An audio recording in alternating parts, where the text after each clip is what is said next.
Remember to check out sarahsnakeshop.com for corn snakes and corn snake accessories, including corn snake morph books, t-shirts, notepads, masks, as well as other things. Hello everybody, Sarah here. So today is going to be something a little bit different, similar to last week's video, but different from my usual content. But before we jump into that, I want to thank all the members on this channel. You guys help make everything possible, and I really appreciate the monetary contribution that you have made to this channel. If anybody else would like to become a member, we have 2 tiers right now. We have one for $2 a month, which gets you a lot of little extra perks, but then there's also one for $5 a month, which is gets you a little bit more than that. So feel free to check those out if you want to see what those perks are. Also, a quick thank you to Reptilinks for helping to support this channel. If you would like to use my code at reptilinks.com, you can get $5 off, and I also get $5 back from that as well. They just came out with a new size of link, which I'm really excited about. It's the 5-gram link. They were really excited to tell me about it because I've been like begging them for years for a 5-gram-ish link, and they finally came out with one. So now if you have colubrids like me, you don't have to worry about that weird jump between the like tiny mini links all the way up to the 8-gram. They have something in between. I just ordered a bunch, and I'm really excited to feed them to my yearlings this coming Saturday. So check them out, please. If you would like to get a discount, you can use my code, and that's also linked in the description. Also, before we jump in, I want to give away last month's book, which is Kathy Loves Corn Snakes book, The Comprehensive Owner's Guide, by both Kathy and Bill Love. I always just say Kathy because she's kind of the bigger name in the community, but Bill obviously did also help write this book. Now, we did a sort of community pool where members of the community kind of pooled a bunch of money in so that other people, more than just one person, could get this book. This book is amazing because it's the like 10 out of 10 book as far as like the keeping, breeding, learning about like literally anything you need to know about corn snakes is going to be in this book. So I wanted to give away as many copies as like the community could pull together. Plus I'm going to be throwing in my own money to give away an extra copy. So the community had enough for 5. We had about $30 donated, and when I looked online for prices, they were about $6 to $7 a piece. So I am going to also add on an extra one. So we're going to be giving away a total of 6 today. It looks like there were actually 6 different people who commented with the intention of wanting the book. There were a couple other people who commented and said, hey, don't worry about sending me a copy. But the other people who are going to be getting a copy are Frankie Walker. So send me an email. By the way, my email's in the description, sarahsnakeshop@gmail.com. So Frankie Walker will be getting a copy.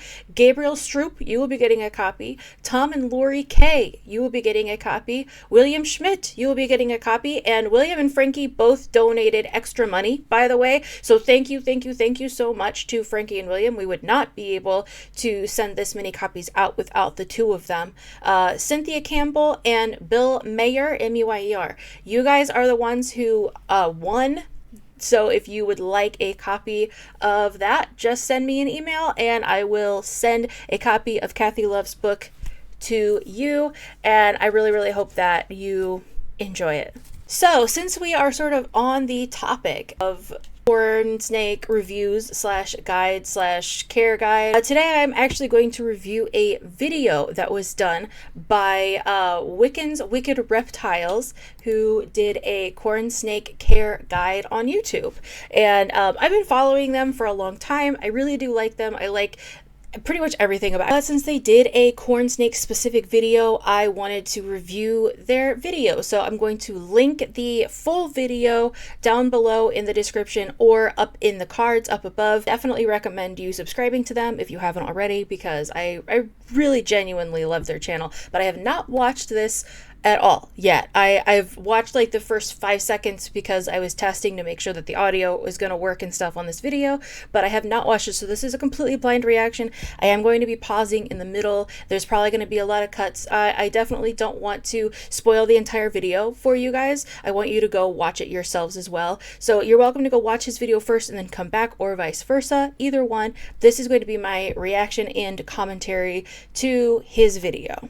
Okay, now remember, we I'm going to be judging this on a scale that we would be judging a book on. Obviously, I'm not giving away any books right now. By the way, if you do have a recommendation of a book for me to review, or a video that you would like me to review, please let me know in the comments what the name of the book or video is. I would love to know that.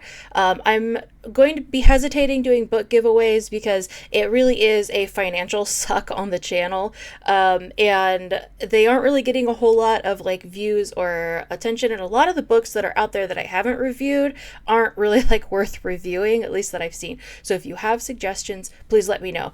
So remember, we are going to be doing this on our 3 main criteria. How easy is it to understand from an English speaker's perspective, and like how good is the writing? In this case, aren't just talking about like the script writing, we're also going to be talking about the aesthetics because we do have a video in front of us, so that sort of adds another layer to that.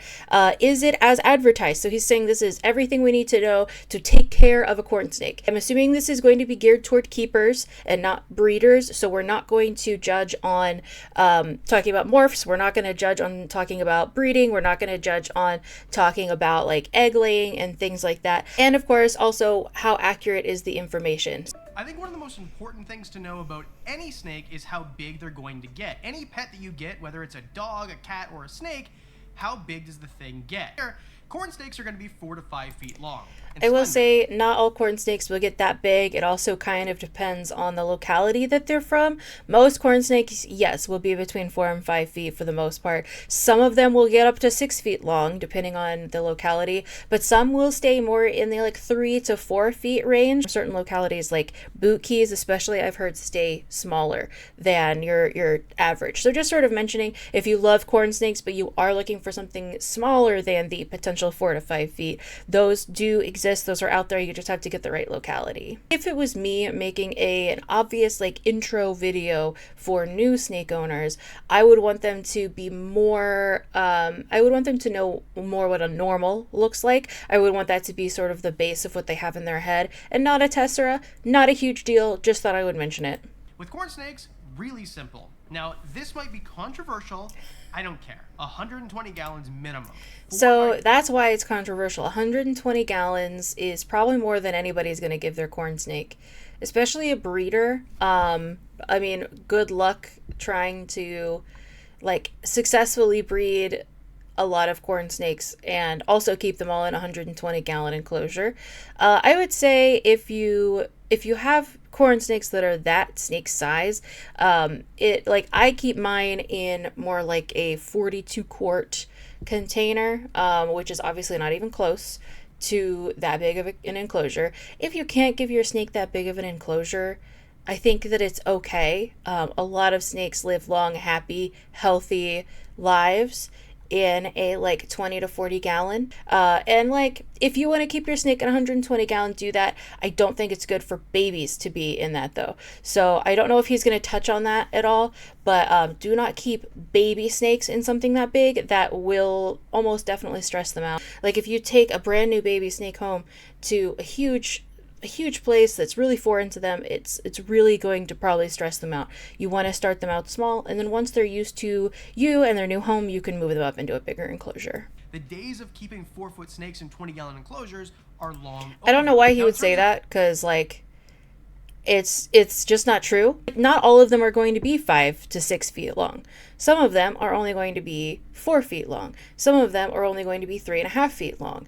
And so to say that like overall they have to have 120 gallon, I kind of feel like that might scare some people away from getting corn snakes. Like I used to work in a pet store, and this was in 2009 that I worked in this pet store, so it was quite a few years ago.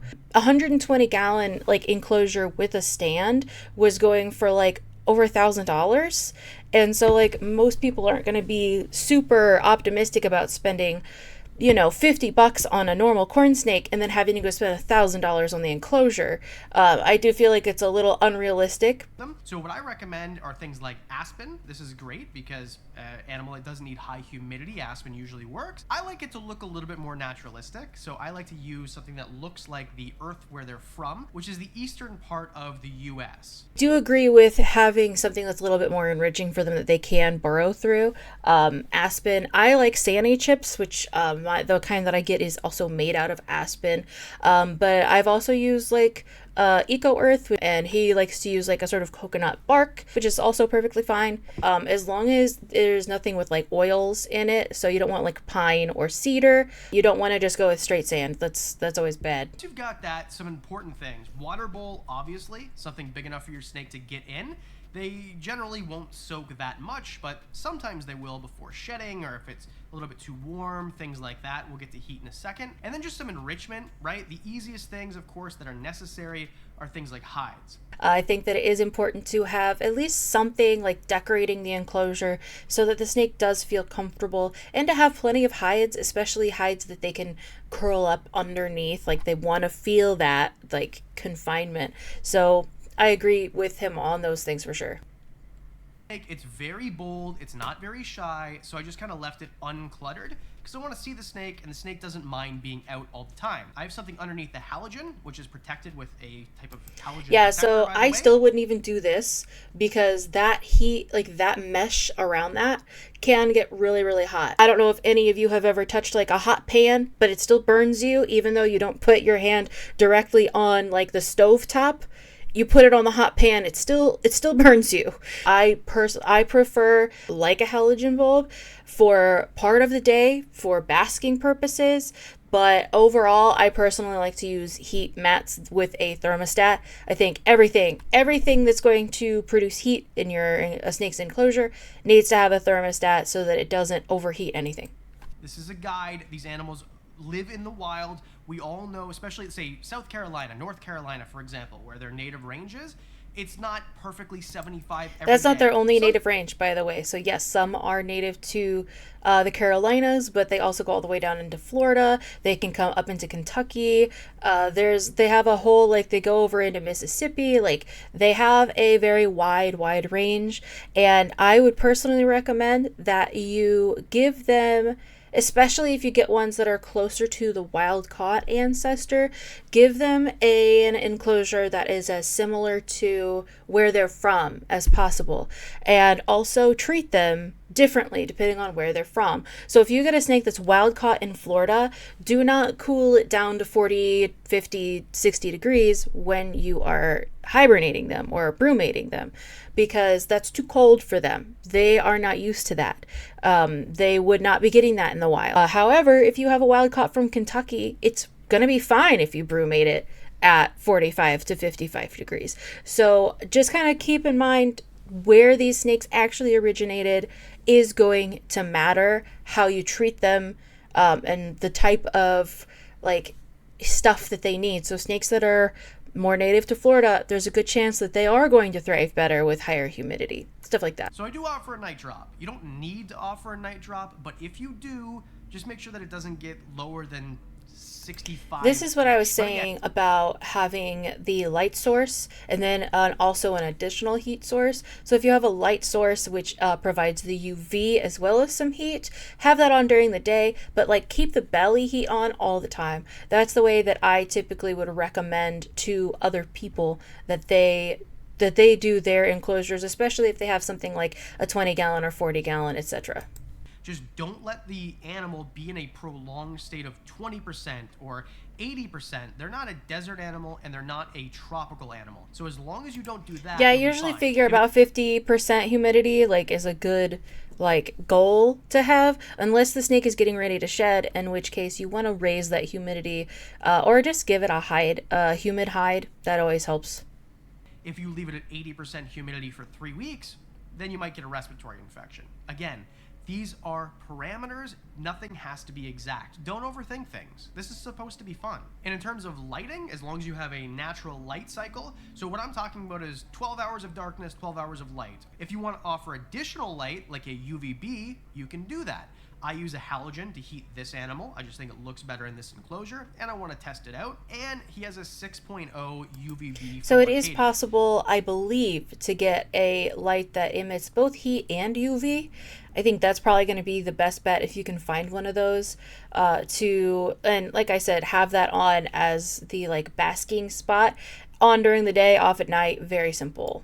I'm just experimenting more with UVB because there's more research being done, and I'm trying to offer it to as many of my animals as possible, observing them and seeing if it makes a difference. It definitely, from what I have learned from other people, this is not like a thing that I have done, but the UVB does seem to help most of them with just like feeling happier, just like living happier lives. Like they're going to get some sunshine in the wild anyway.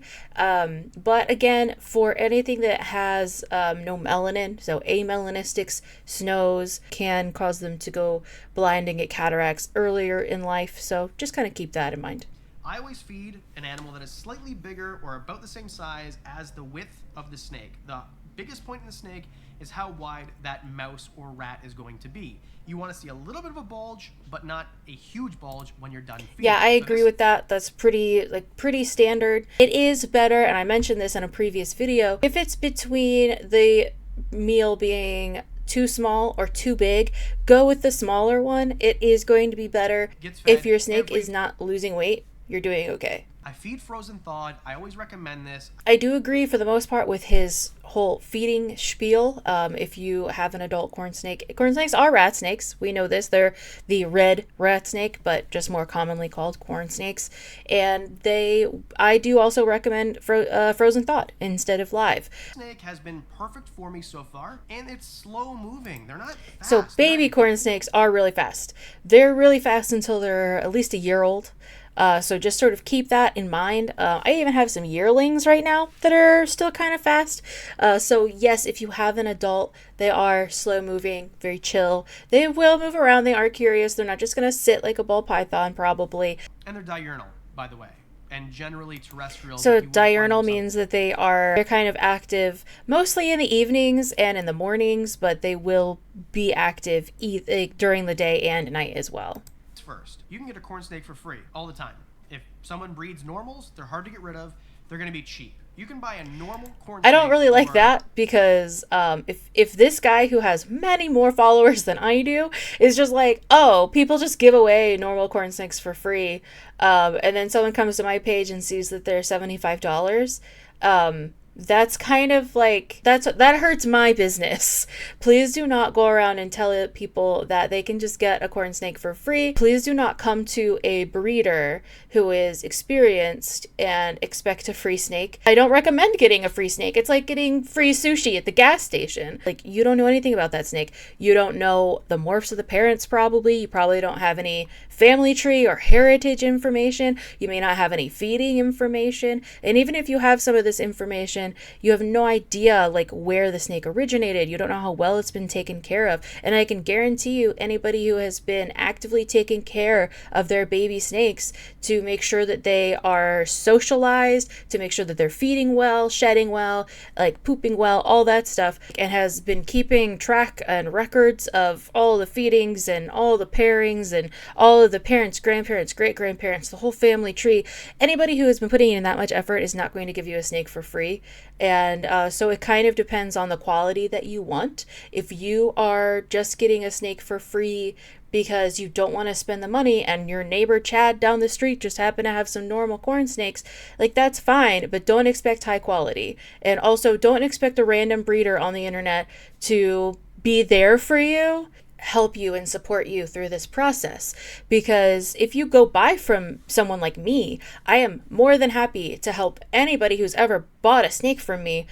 Like, I'm more than happy to help them with their snake that they got from me or snakes that they got from other people. They are a customer, they need that support, and I want to be there for them. But when someone goes and buys from Chad down the street instead of from me, I am definitely going to be much less likely to directly help that person. Part of the money you're spending is you're paying for me. You're paying for the time that I've spent, the information that I know on that specific snake. You are also buying my time later on if you have any questions about anything. Whatever you need from a breeder, you can get that from me. But you're not going to get that from Chad down the street. You are paying for someone's time as well. Go to a reptile expo or a reptile shop. I don't recommend expos. I mentioned this in my last video. You can go to an expo and not even touch a reptile and still come back with mites or other parasites or other things that you can pass on to your snakes. You have no idea. Sometimes it can happen really, really easily. I don't recommend going to an expo, and I also don't really recommend pet stores because for the same reason, like there are so many good breeders online for corn snakes. There's literally no reason to go to a pet store. You have no idea what you're getting. Like, you're going to spend the same amount of money at a pet store as you would from a breeder probably, and you're going to get a lot more support from a breeder. And in terms of morphs, we kind of discussed it. There's tons. I'm not going to get into it. I'm not the genealogy guy. I'm the morph person. If you need help, that's me. I'm the morph person. I also want to mention this guy's not like a corn snake guy. He's a guy who has a corn snake, but he's not a corn snake guy, if that makes sense. Okay, so now we're going to go through the 3 criteria for everything. So I actually am going to start with the how is it to understand from an English speaker's perspective, how well was it done. Since we aren't worried too much about like reading stuff, it's mostly just the visuals and all of that. Obviously, I'm going to give it a 10 out of 10 in that category. It was very well produced, I thought. It's very obvious that this person does have a lot of reptiles. The snake was in the frame the majority of the time, so I liked that a lot. Didn't like that it's a tessera, but that's not a huge deal. I still think as far as the visuals and getting the message across, that's a 10 out of 10 for me. The second category is how accurate is the information, and I think for the most part it was pretty accurate. There's a few things that I would do differently or that I disagreed with, and you guys know that. Like, that's how I went over this whole thing, and so we'll stick with an 8 out of 10 on that. And is it as advertised? Was it pretty much everything that we would need to know?